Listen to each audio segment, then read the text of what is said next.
गौरी पुत्र गणेश भगवान की जय। बोलिए श्री गौ माता की जय। जय श्री कृष्णा, राधे राधे। मित्रों, आज भाद्रपद मास की चतुर्थी तिथि है और इस तिथि को बहुला चौथ के नाम से जाना जाता है। आज के दिन गायों की पूजा करने और बहुला चौथ की कथा सुनने से धन और संतान के सुख की प्राप्ति होती है और भगवान श्री कृष्ण जी के आशीर्वाद से सभी लौकिक और परलौकिक सुख प्राप्त होते हैं। तो आज मैं आपको सुना रहा हूँ बहुला चौथ और चौथ माता की बड़ी ही दुर्लभ कथा। तो बड़ी ही श्रद्धा और प्रसन्न चित मन से इन कथाओं को पूरा अवश्य सुनिएगा। द्वापर युग की बात है। द्वापर युग में जब भगवान श्री हरि ने वासुदेव देवकी के यहाँ श्री कृष्ण रूप में अवतार लेकर ब्रज भूमि में अनेक लीलाएं की, तो देवी देवता भी अपने अपने अंशों से उनकी लीला में सहायक हुए।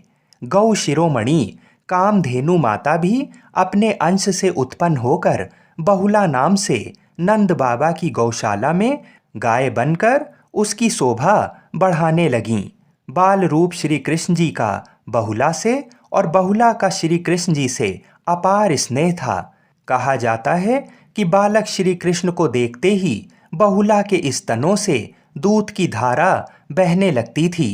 श्री कृष्ण जी बहुला की मातृत्व भाव को देख अमृत सा दृश्य उस दुग्ध का पान किया करते थे। एक दिन बहुला वन में घास चर रही थीं। उसी समय श्री कृष्ण जी को बाल लीला सूझी। उन्होंने माया से सिंह का रूप धारण कर लिया। बहुला सिंह को देखकर भयभीत हो गईं और थर थर कांपने लगीं। बहुला दबी जबान में सिंह से कहने लगीं, हे वनराज, मैंने अभी अपने बछड़े को दूध नहीं पिलाया है। वह मेरी प्रतीक्षा कर रहा होगा, अतः मुझे जाने दो। मैं उसे दूध पिलाकर तुम्हारे पास वापस आ जाऊंगी, तब तुम मुझे खाकर अपनी भूख मिटा लेना। तब सिंह ने कहा, मृत्यु पास में फंसे जीव को छोड़ देने पर उसके पुनः वापस लौट कर आने का क्या विश्वास। निरुत्तर होकर बहुला ने सत्य और धर्म की शपथ ली। तब सिंह ने उसे छोड़ दिया। बहुला गौशाला में जाकर प्रतीक्षारत भूख से व्याकुल अपने बछड़े को दुग्धपान कराने लगीं। पुनः उसके बाद अपने वचन की रक्षा हेतु सिंह के पास वापस आ गईं। बहुला को देखकर सिंह का स्वरूप धारण किए हुए श्री कृष्ण जी प्रकट हो गए और बोले, हे बहुला, ये तुम्हारी अग्नि परीक्षा थी। तुम अपने सत्य धर्म पर दृढ़ रही, अतः इसके प्रभाव से घर घर तुम्हारा पूजन होगा तथा आज से गौ माता के नाम से जानी जाओगी।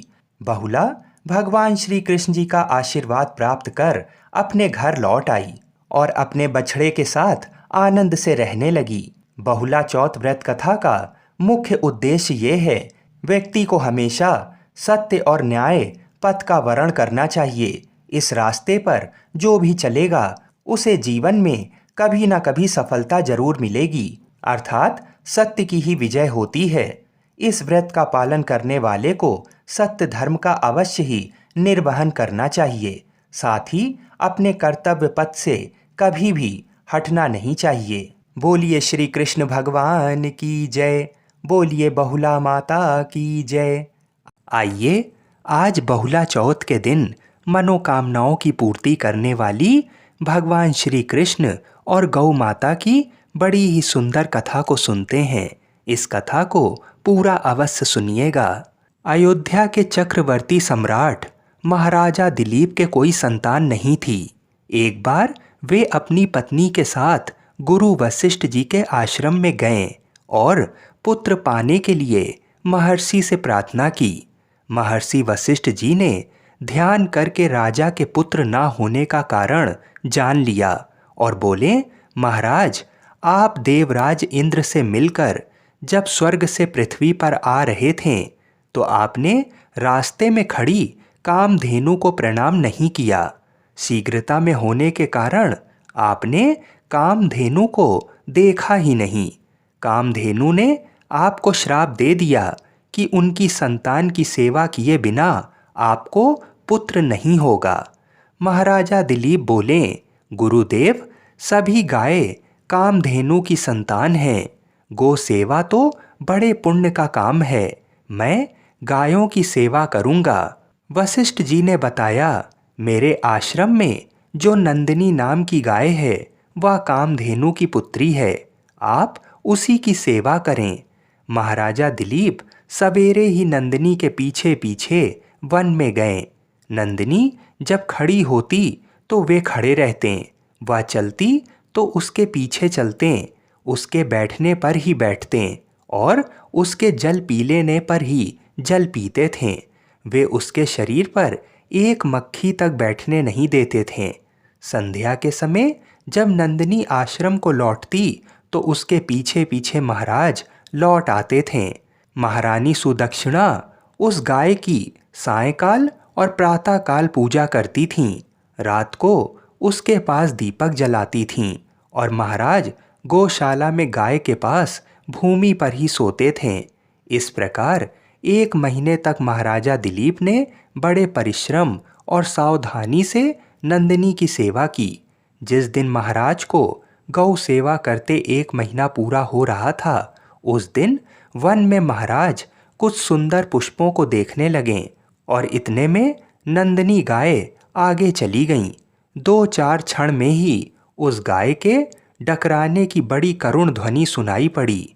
महाराज जब दौड़कर वहां पहुंचे तो देखते हैं कि एक झरने के पास एक बड़ा भारी सिंह उस सुंदर गाय को दबाए बैठा है।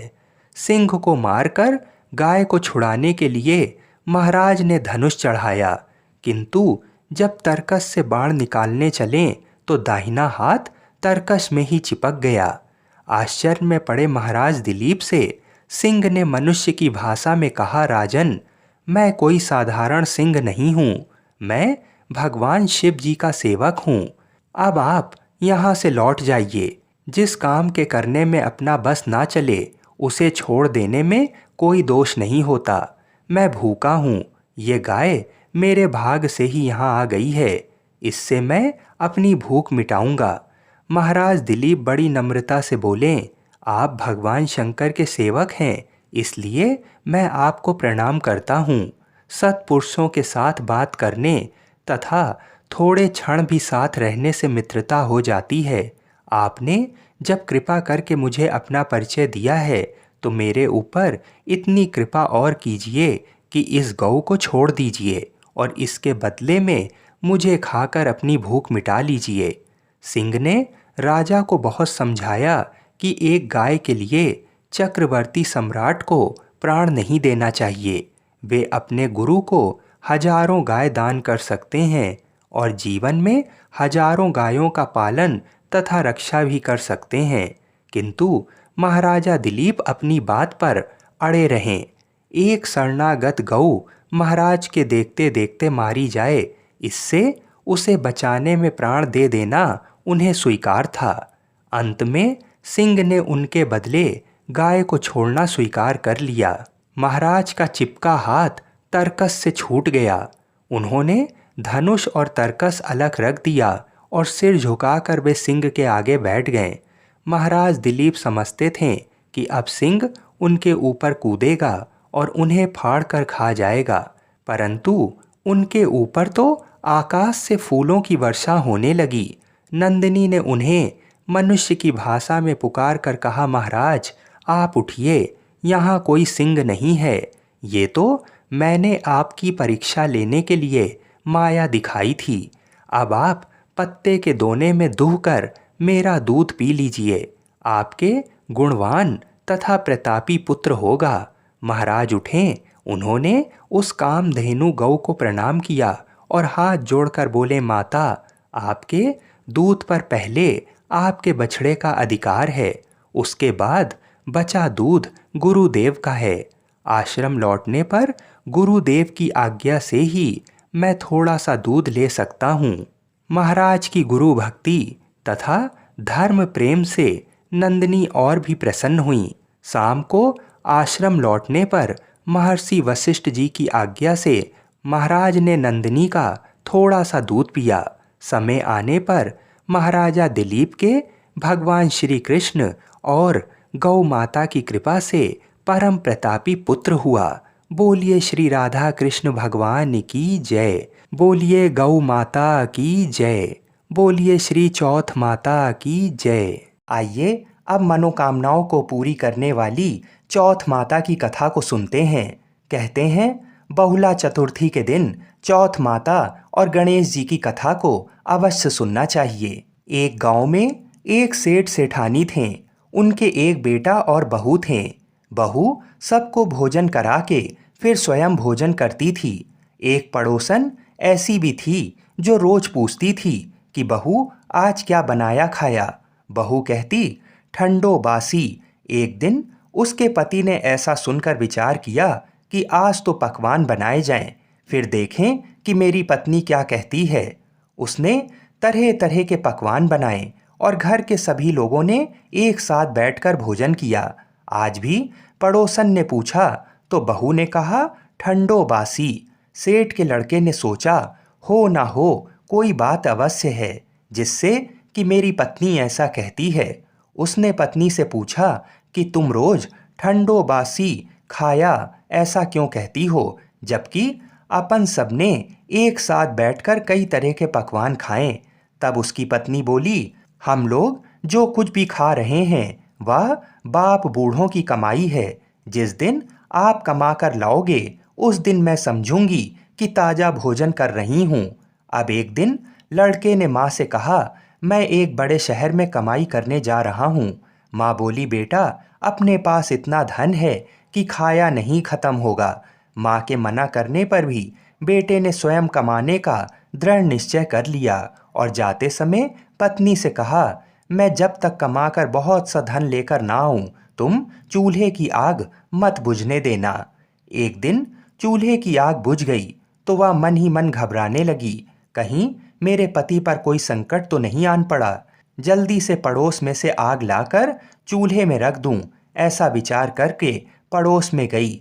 वहां पड़ोसन चौथ माता का व्रत पूजन कर रही थी। पड़ोसन ने कहा, थोड़ी देर में आकर आग ले लेना। बहू ने पड़ोसन से पूछा, आप ये व्रत क्यों करती हो, इससे क्या मिलता है। तब पड़ोसन ने कहा, चौथ माता के इस व्रत को करने से अन्न लक्ष्मी मिलती हैं और अपनी मनोकामना भी पूरी होती है। अब बहू भी चौथ माता का व्रत करने लगी। दीवार पर चौथ माता बनाई। उस दिन घी गुड़ का चूरमा बनाकर रात्रि को चंद्रमा को अर्घ देकर भोजन करती है। ऐसा करते करते बहुत दिन व्यतीत हो गए। चौथ माता ने उस बहू के पति को सपना दिया कि साहूकार का बेटा तू जागता है कि सोता है, तेरी पत्नी बहुत तुझे याद कर रही है। घर जाकर उसकी चिंता मिटा, तू दुकान खोल कर बैठ जाना, आज तेरा हिसाब किताब चुकता हो जाएगा। अब तो चौथ माता ने जैसा कहा था वैसा ही हुआ। उसने घर जाने की तैयारी की और गाड़ी भर के धन दौलत लेकर चल दिया। रास्ते में एक बड़ा सा काला नाग फन फैलाए बैठा था और कहने लगा, आज तो मैं तुझे डसूंगा, छोड़ूंगा नहीं, आज तेरी आयु पूरी हो गई है। सेठ ने लड़के से कहा, आज चौथ माता ने मुझे सपना दिया तो मैं पत्नी से मिलने घर जा रहा हूँ। वह मेरी प्रतीक्षा कर रही होगी और बहुत ही चिंता कर रही है। मैं उससे मिलकर जरूर आऊँगा, तब तुम मुझे डस लेना। नाग ने कहा, तुम शपथ पूर्वक कहकर जाओ तो मैं तुम्हें जाने दूंगा, परंतु लौट कर नहीं आए तो तुम्हारे घर आकर मैं तुम्हें डस लूंगा। इस प्रकार सर्प को वचन देकर वह अपने घर पहुंचा। वहां सभी से हंसी खुशी से मिला और भोजन करके उदास होकर बैठ गया। उसकी पत्नी ने उदास होने का कारण पूछा तो पति ने काले नाग वाली बात बताते हुए कहा, यदि मैं उसके पास नहीं जाऊंगा तो वह घर आकर मुझे डस लेगा। पत्नी बहुत चतुर थी। उसने कहा कि आप जरा भी घबराओ नहीं, लेट जाओ, मैं एक उपाय करती हूँ। पत्नी ने कमरे में 7 सीढ़ी बनाई। पहली सीढ़ी पर रेत, दूसरी पर इत्र, तीसरी पर गुलाल और फूल, चौथी पर केसर, पांचवी पर लड्डू पेड़ा, छठी पर गद्दी गलीचा और 7वीं सीढ़ी पर दूध का कटोरा भरकर रख दिए। इस प्रकार वह 7 ही सीढ़ी सजाकर बैठ गई। आधी रात होते ही नाग आकर सीढ़ी पर चढ़ने लगा। पहली सीढ़ी पर रेत में लौट गया और कहने लगा कि सेठ के बहू ने आराम तो बहुत दिया, पर वचनों से बंध कर आया हूं, सो डसूंगा अवश्य। इसी प्रकार सातों सीढ़ियों पर नाग आराम करता हुआ और कहता हुआ कि डसूंगा जरूर, कमरे में जाने ही वाला था कि चौथ माता ने विचार किया कि मैं इसे नहीं बचाऊंगी तो संसार में धर्म कर्म और व्रत पूजन को कौन मानेगा। अब तो गणेश जी, चंद्रमा जी और चौथ माता ने उसे बचाने का विचार किया। चंद्रमा जी ने उजाला किया, चौथ माता ढाल बनी और गणेश जी ने तलवार लेकर नाग को मार दिया और ढाल से ढक दिया। अब बहू भी थकी हारी सो गई। दिन उगा तो लोग बेटे से मिलने आए, परंतु बेटा बहू तो उठे ही नहीं थे। बहुत देर हो गई तो माँ उन्हें उठाने गई। माँ ने सातों सीढ़ियों पर जो कुछ देखा तो वो बहुत घबरा गई और बेटा बहू को आवाज लगाई। बेटा बहू उठे तो देखा कि एक ढाल तलवार वहां पड़ी हुई है। अब ढाल उठाई तो वही काला नाग मरा हुआ पड़ा था। बेटा बहू ने सोचा कि आज तो धर्म कर्म की आड़ से भगवान गणेश जी और चौथ माता ने अपनी रक्षा की है। हे चौथ माता, आपने जैसे सेठ के बेटे बहू की रक्षा की, वैसी सबकी रक्षा कीजिएगा। बोलिए चौथ माता की जय। बोलिए गौरी पुत्र गणेश भगवान की जय। आइए अब मनोकामनाओं की पूर्ति करने वाली बहुला चौथ की दूसरी कथा को सुनते हैं। कहते हैं इस कथा को सुनने से ही व्रत पूर्ण माना जाता है। एक बार पार्वती जी ने गणेश जी से पूछा कि हे पुत्र, भादो कृष्ण चतुर्थी को संकट नाशक चतुर्थी कहा गया है, अतः उस दिन का व्रत किस प्रकार किया जाता है और उसकी कथा क्या है, मुझे समझा कर कहिए। गणेश जी ने कहा, हे माता, भादों के कृष्ण चतुर्थी सब संकटों की नाशक, विविध फलदायक एवं संपूर्ण सिद्धियों को देने वाली है। श्री कृष्ण जी कहते हैं कि हे युधिष्ठिर, पुत्र की ऐसी बात सुनकर पार्वती जी ने उनसे पूछा कि आहार एवं पूजन में क्या विशेषता है, उसे कहिए। तब गणेश जी माता पार्वती को बहुत ही दुर्लभ कथा सुनाते हैं। पूर्व काल में नल नामक एक पुण्य आत्मा और यशस्वी राजा हुए। उनकी रूपशालिनी रानी दमयंती नाम से प्रसिद्ध थीं। एक बार उन्हें शापग्रस्त होकर राज अच्युत होना पड़ा और रानी के वियोग में कष्ट सहना पड़ा। तब उनकी रानी दमयंती ने इस सर्वोत्तम व्रत को किया। पार्वती जी ने पूछा कि हे पुत्र, दमयंती ने किस विधि से इस व्रत को किया और किस प्रकार व्रत के प्रभाव से 3 महीनों के अंदर ही उन्हें अपने पति से मिलने का संयोग प्राप्त हुआ। इन सब बातों को आप मुझे बताइए। श्री कृष्ण जी ने कहा, हे युधिष्ठिर, पार्वती जी के ऐसा पूछने पर बुद्धि के भंडार गणेश जी ने जैसा उत्तर दिया उसे मैं कह रहा हूँ, आप भी सुनिए। श्री गणेश जी कहते हैं कि हे माता, राजा नल को बड़ी बड़ी आपदाओं का सामना करना पड़ा। हाथी खाने से हाथी और घुड़साल से घोड़ों का अपहरण हो गया। डाकुओं ने राजकोष लूट लिया और अग्नि की ज्वालाओं से घिरकर उनका माल भस्म हो गया। राज्य को नष्ट करने वाले मंत्री लोगों ने भी साथ छोड़ दिया। राजा जुए में सब कुछ गंवा बैठे। उनकी राजधानी भी उनके हाथ से निकल गई। सभी ओर से निराशा और असहाय होकर राजा नल वन में चले गए। वन में रहते समय उन्हें दमयंती के साथ अनेक कष्ट झेलने पड़े। इतना होते हुए भी उनका रानी से वियोग हो गया। तत्पश्चात राजा किसी नगर में सईस का काम करने लगे। रानी किसी दूसरे नगर में रहने लगी तथा राजकुमार अन्यत्र नौकरी करने लगा। जो किसी समय राजा रानी राजपुत्र कहे जाते थे, वे ही अब भिक्षा मांगने लगे। तरह तरह के रोगों से पीड़ित होकर एक दूसरे से विलग होकर कर्मफल को भोगते हुए दिन बीतने लगे। एक समय की बात है कि वन में भटकते हुए दमयंती ने महर्षि शरभंग के दर्शन किए। उसने उनके पैरों पर नतमस्तक हो हाथ जोड़कर कहा। दमयंती ने पूछा कि हे ऋषिराज, मेरा अपने पति से कब मिलन होगा? किस उपाय से मुझे हाथी घोड़ों से युक्त घनी आबादी वाली नगरी मिलेगी? मेरा भाग्य कब लौटेगा? हे मुनिवर, आप निश्चित रूप से बताइए। श्री गणेश जी कहते हैं कि दमयंती का ये उत्तम प्रश्न सुनकर शरभंग मुनि ने कहा कि हे दमयंती, मैं तुम्हारे कल्याण की बात बता रहा हूँ, उसे ध्यानपूर्वक सुनो। इससे घोर संकट का नाश होता है। ये सब कामनाएं पूर्ण करने वाला एवं शुभदायक है। भादो मास की कृष्ण चतुर्थी संकट नाशन कही गई है। इस तिथि को नर नारियों को एक दंत गजानन की पूजा करनी चाहिए। विधि पूर्वक व्रत एवं पूजन करने से ही हे रानी तुम्हारी संपूर्ण इच्छाएं पूरी होंगी। 7 महीने के अंदर ही तुम्हारा पति से मिलन होगा। ये बात मैं निश्चय पूर्वक कहता हूँ। गणेश जी कहते हैं कि सरभंग मुनि का ऐसा आदेश पाकर दमयंती ने भादों की संकट नाशनी चतुर्थी व्रत प्रारंभ किया और तभी से बराबर प्रति मास गणेश जी का पूजन करने लगी। 7 ही महीने में राजन इस उत्तम व्रत को करने से उसे पति, राज्य, पुत्र और पूर्वकालीन वैभव आदि की प्राप्ति हो गई। श्री कृष्ण जी कहते हैं कि हे प्रथा पुत्र युधिष्ठिर, इसी प्रकार इस व्रत को करने से आपको भी राज्य की प्राप्ति होगी और आपके सभी शत्रुओं का नाश होगा। ये निश्चय है। हे राजन, इस प्रकार मैंने सभी व्रतों में उत्तम व्रत का वर्णन किया है। ये सब कष्टों का नाश करता हुआ आपके भाग्य की वृद्धि करेगा। बोलिए श्री गणेश भगवान की जय। बोलिए श्री राधा कृष्ण भगवान की जय। आइए अब माता पार्वती और भगवान गणेश की बहुत ही सुंदर कथा को सुनते हैं।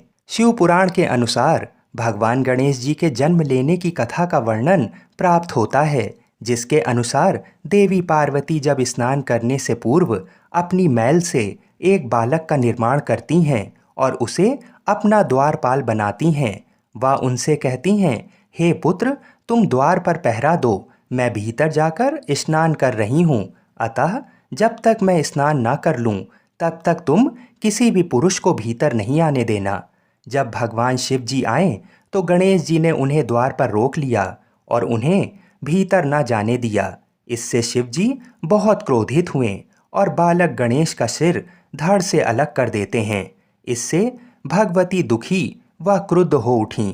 अतः उनके दुख को दूर करने के लिए शिव जी के निर्देश अनुसार उनके गण उत्तर दिशा में सबसे पहले मिले जीव यानी हाथी का सिर काट कर ले आते हैं और भगवान शिव ने गज के उस मस्तक को बालक के धड़ पर रखकर उसे पुनर्जीवित कर देते हैं। पार्वती जी प्रसन्न होकर पुत्र गणेश को हृदय से लगा लेती हैं तथा उन्हें सभी देवताओं में अग्रणी होने का आशीर्वाद देती हैं। ब्रह्मा विष्णु महेश ने उस बालक को सर्व अध्यक्ष घोषित करके अग्रपूज होने का वरदान देते हैं। चतुर्थी को व्रत करने वाले के सभी विघ्न दूर हो जाते हैं और इस कथा को सुनने वाले को सभी सुख समृद्धियां प्राप्त होती हैं। बोलिए गौरी पुत्र गणेश भगवान की जय। तो आज मैं आपको सुना रहा हूँ भगवान शिव और माता पार्वती की बड़ी ही दुर्लभ कथा। तो इस कथा को बड़ी श्रद्धा और प्रसन्न चित मन से पूरा अवश्य सुनिएगा। भगवान श्री कार्तिकेय जी शिव पार्वती जी के पुत्र हैं तथा सदैव बालक रूप ही रहते हैं, परंतु उनके इस बालक स्वरूप का भी एक रहस्य है। एक बार शंकर भगवान ने पार्वती जी के साथ जुआ खेलने की अभिलाषा प्रकट की। खेल में भगवान शंकर जी अपना सब कुछ हार गए। हारने के बाद भोलेनाथ जी अपनी लीला को रचते हुए पत्तों के वस्त्र पहनकर गंगा के तट पर चले गए। कार्तिकेय जी को जब सारी बात पता चली तो वह माता पार्वती से समस्त वस्तुएं वापस लेने के लिए आए। इस बार खेल में पार्वती जी हार गईं तथा कार्तिकेय जी शंकर जी का सारा सामान लेकर वापस चले गए। अब इधर पार्वती जी भी चिंतित हो गईं कि सारा सामान भी गया तथा पति भी दूर हो गए।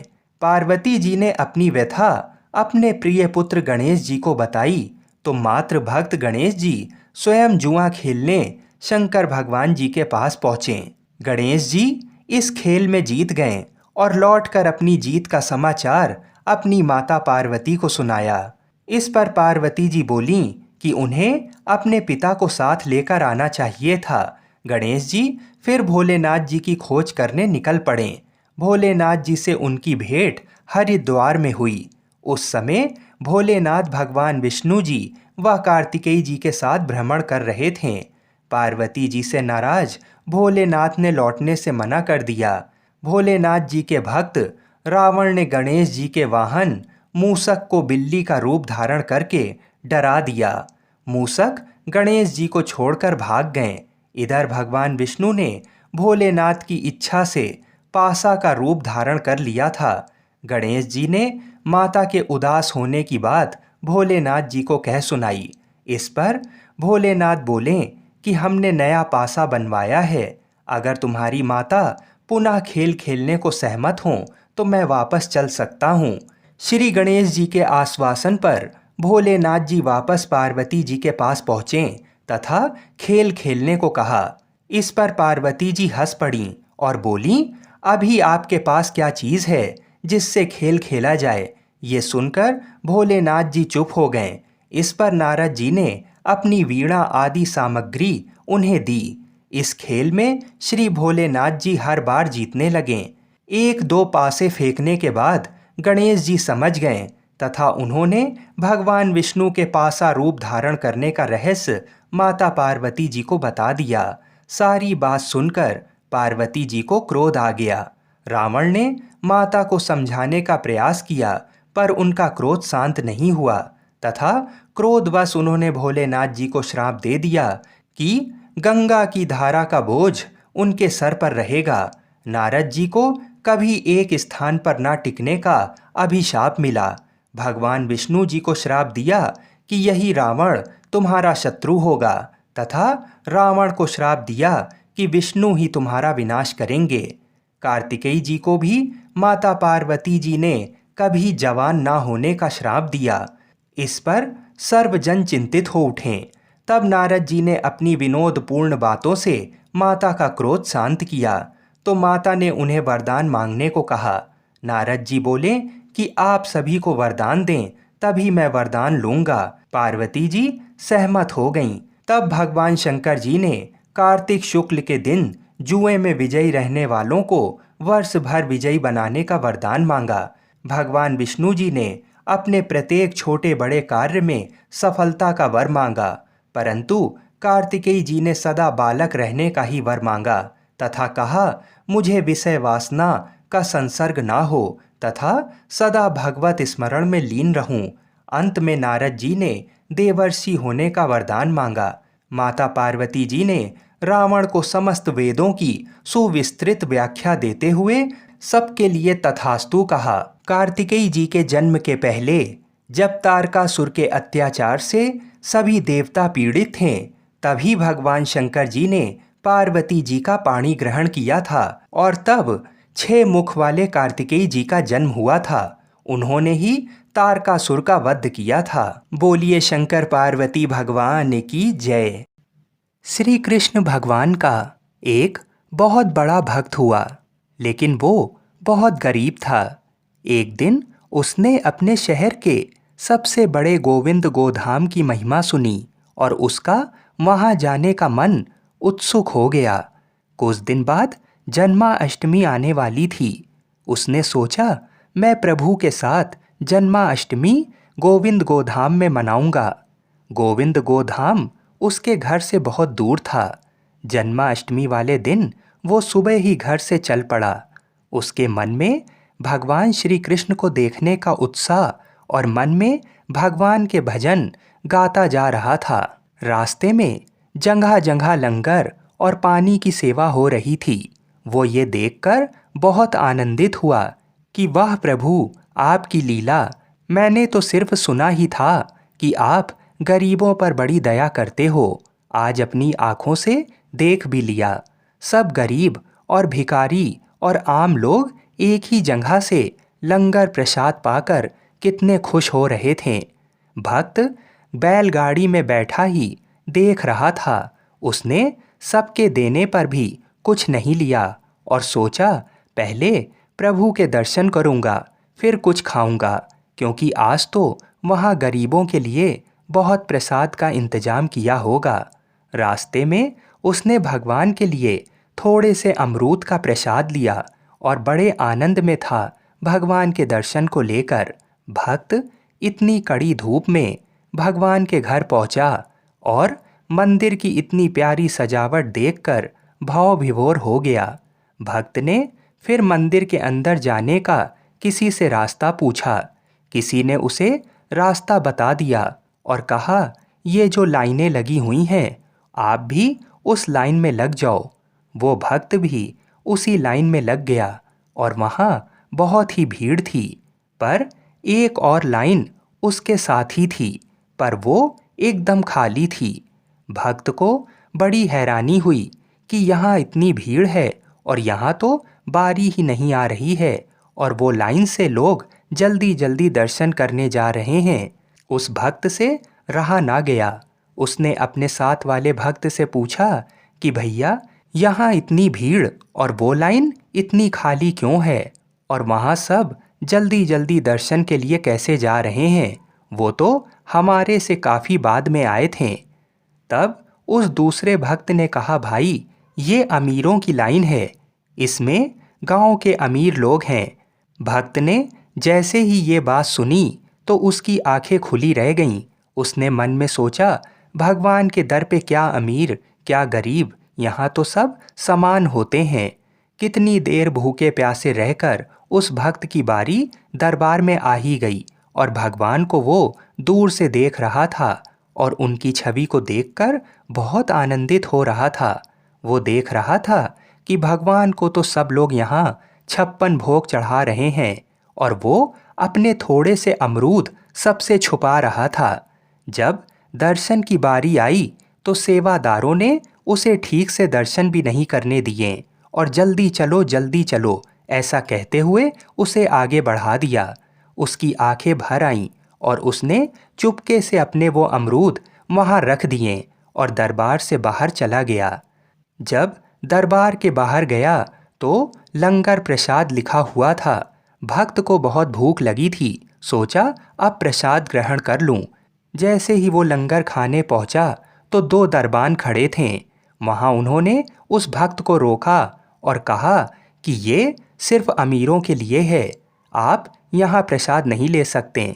भक्त ने कहा, मैं तो अमीर नहीं हूँ, फिर मेरा यहाँ क्या काम। भक्त की आंखों में इतने आंसू आ गए और वो फूट फूट कर रोने लगा और भगवान से नाराज हो गया और अपने घर वापस जाने लगा। रास्ते में वो भगवान से मन ही मन बातें करता रहा और उसने कहा, प्रभु, आप भी अमीरों की तरफ हो गए, आप भी बदल गए हैं। प्रभु, मुझे आपसे तो ये आशा ना थी। और सोचते सोचते सारे रास्ते रोता रहा। भक्त घर पर पहुंचकर रोता रोता सो गया। भक्त को भगवान ने नींद में दर्शन दिए और भक्त से कहा, तुम नाराज मत हो, तुम मेरे प्यारे भक्त हो। भगवान ने कहा, अमीर लोग तो सिर्फ मेरी मूर्ति के दर्शन करते हैं, अपने साक्षात दर्शन तो मैं तुम जैसे भक्तों को देता हूँ और मुझे 56 भोग से कुछ भी लेना देना नहीं है। मैं तो भक्त के भाव खाता हूँ और उनके आंसू पी लेता हूँ। ये देख, मैं तेरे भाव से चढ़ाए हुए अमरूद को खा रहा हूँ। भक्त का सारा संदेह दूर हुआ और वो भगवान के साक्षात दर्शन पाकर गदगद हो गया और उसका गोविंद गोधाम जाना सफल हुआ और भगवान को खुद उसके घर चलकर आना पड़ा। आप लोग बड़े ही प्रेम से बोलिए, श्री राधा कृष्ण भगवान की जय, श्री तुलसी शालिग्राम भगवान की जय।